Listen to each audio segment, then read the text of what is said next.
Kisah ini berkenaan seorang budak kecil lah, 23 tahun dulu. Dia dah besar dah sekarang, masih belajar universiti peringkat degree. Tapi bila flashback kenangan masa saya rawat seorang budak umur 5 bulan dengan gunakan ubat homeopati, dan memang pada masa itu saya rasa rawatan homeopati sangat berkesan untuk menyelamatkan kanak-kanak ini daripada rosak segala sarafnya, rosak, mungkin ada brain damage kalau tak sempat diselamatkan. Sebab dia asalnya kanak-kanak ni dia lahir pun premature. Dia ada jaundice yang lama, sebulan.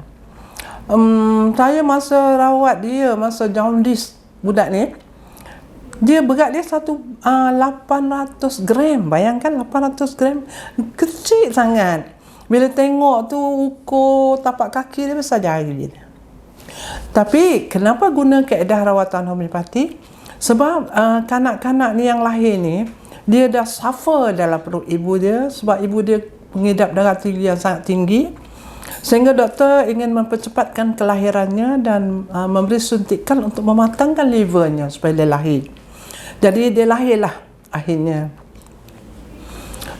Apa yang terjadi selepas proses membesar, dia lahir, dia montel. Daripada kecil tu dia dah membesar elok, kuning pun elok, dapat dirawat. Tidak guna ubat hospital tapi guna 100% ubat homeopati.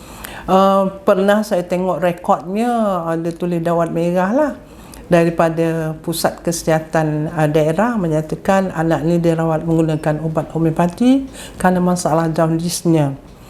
Jadi saya faham keadaan anak ni memang kronik, kecil, nampak macam tumbesarnya memang terencat, tetapi selepas dirawat dengan baik, diberikan perhatian sepenuhnya, saya galakkan ibu dia beri susu badan, dia membesar. Ketika dia umur 5 bulan, tiba-tiba dia kena demam, tak demam lah, ya. Hidung berair, nangis saja. Maknya bawa pergi ke hospital pada masa tu bukan sebab dia sakit, hanya menunggu di luar hospital kerana menemani suami ziarah orang sakit. Tapi kerana banyak yang tegur anak kecil ni, kata cantik, mata dia bulat, badan dia montel, tegur. Tahulah kalau orang dulu-dulu kalau anak selalu ditegur ada masalah, kena ain. Sama ada kita percaya atau tak percaya, tapi hakikatnya terjadi. Balik ke rumah, baby ni tadi menangis tak berhenti-henti. Daripada malam tu dia menangis, petang-petang, senja, malam menangis tak berhenti-berhenti.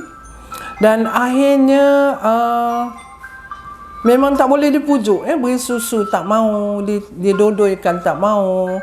Kemudian dia terberak, menangis. Saya cek apakah warna najisnya, hijau. Seolah-olah ada satu perasaan takut, kalau kita ikut simptom homeopati. Kalau berak hijau, budak ni ada rasa tak selesa dan dia ada perasaan takut. Mungkin terlepas ditegur-tegur, diagah-agah oleh orang tua semasa di hospital, dia rasa tak selesa, badan pun tak sihat. Dan malam tu bermulalah era yang sangat menakutkan, sebab dia menangis tak berhenti-henti.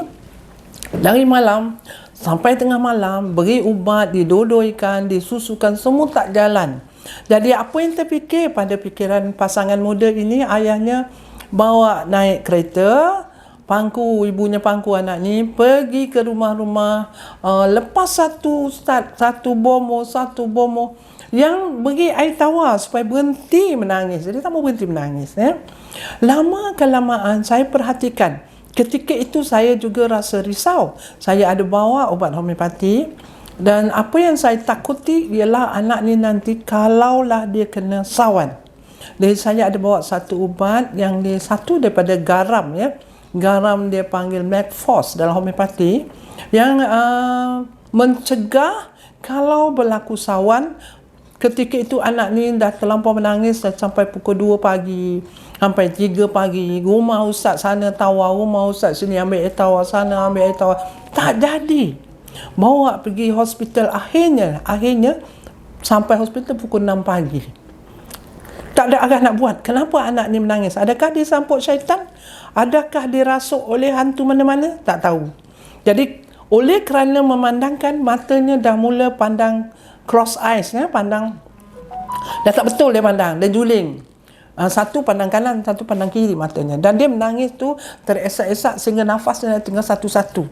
Kemudian pada masa itu, saya pegang anak ini kerana ibunya dah tak sanggup pegang sebab takut sesuatu terjadi yang mengerikan. Takut ialah kalau berlaku nyawanya tak dapat diselamatkan. Apa yang ada pada fikiran saya, garam ini dalam kaedah homeopati ialah kita beri untuk buka semua laluan sarafnya supaya dia tak sawan. Mata dah juling, nafas dah tengah satu-satu. Sehingga si ibu menangis dan berdoa tengah malam tu, ya Allah jangan ambil nyawa anakku. Terlampau takut, terlampau panik. Saya suap setiap 15 minit dalam bentuk air. Ubat ini, ubat homeopati, dos rendah untuk kanak-kanak dan baby. Sepanjang jalan ke sana kemari, saya masih suap setiap 15 minit, 10 minit, 15 minit. Sebab supaya buka semua laluan saraf, otak. Sebab zat McPhos ni perlu ada pada manusia. Banyak pada zat darah merah dia. Dia ada, kita dapat pada tulang sumsum, dia ada pada saraf, dia ada pada otak, dia ada semua keseluruhan agihan saraf manusia. Dan kalau zat ini tak ada, ubat ini tak ada pada masa itu, apa lagi ubat nak tolong? Jadi kemungkinan akan berlaku krem, kemungkinan akan berlaku sawan, kemungkinan akan berlaku kecacatan otak. Sebab mata dah juling, nafas dah tinggal satu-satu. Sehingga akhirnya bawa sana sini sampai ke hospital, cek. Pada masa itu saya rasa sangat bimbang, entah kena kuman meningitis. Tapi selepas disahkan di hospital tak ada. Dia dibawa balik rumah, masih dirawat tapi dah tak menangis. Dah tak ada lagi macam menyentak-nyentak macam sawan. Tapi apa yang saya nampak, anak ni mula dah nak tidur.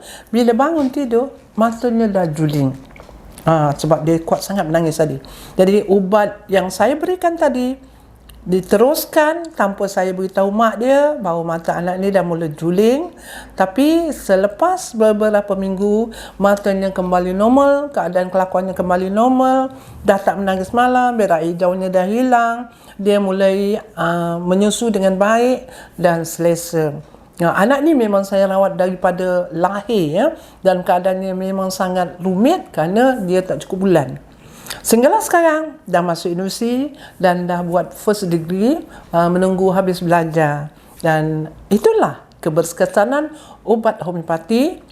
Jangan orang pelekehkan, sebab ubat ini sangat selamat, sangat berguna ketika kita terdesak. Mana ada ubat hospital untuk rawat budak-budak yang pada masa tu nafasnya dah tinggal satu-satu. Mungkin kalau masuk hospital, masuk oksigen, tapi tak dapat rawat sarafnya. Ketika matanya juling, ketika nafasnya dah macam nak putus nyawa, ada satu ubat magic dalam homeopati yang membantu membuka semua saluran-saluran saraf dan mengelakkan daripada kerosakan saraf. Apa yang kita takut?